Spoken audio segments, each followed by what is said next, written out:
nga. So, ayan mga guys, before siya kumulo, lagyan na natin ng pampaasim.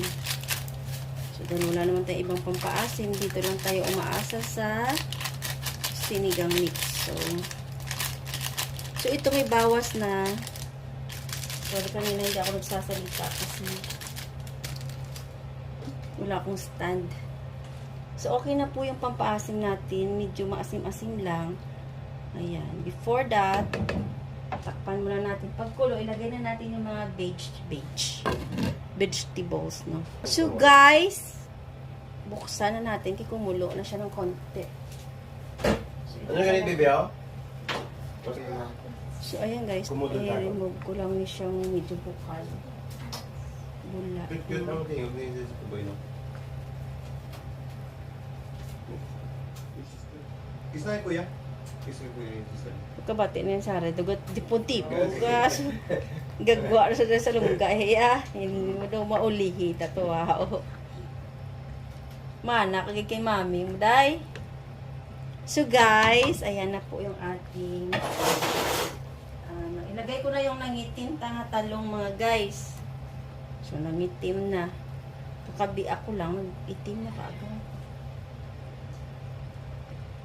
So, ayan, kinuha pa ng asawa ko yung stand ko sa car kasi naiwan kahapon. So, ito na siya. Ayan, talong. So, guys, ilagay ko na yung ating sitaw. At yung ating sili na rin kasi kangkong na lang din yung kulang. Sibuyas dahon. Iuna na natin para mangamoy-ngamoy na siya ba. Ayan.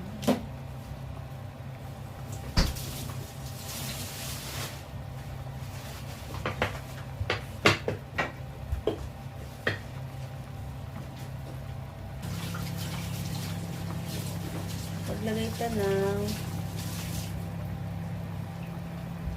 patis. Ang baho ng patis. Parang utot.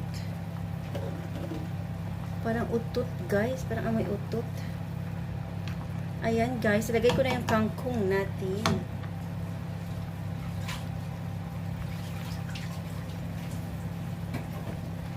Ayan. Isang utak ng kangkong.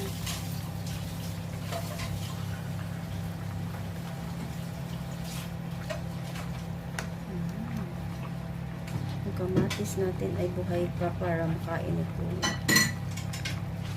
Sa mga restaurants, buhay din yung kamatis, guys.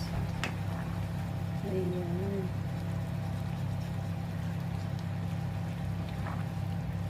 Ayan na, guys. Okay na yan, guys. Tikman ko yung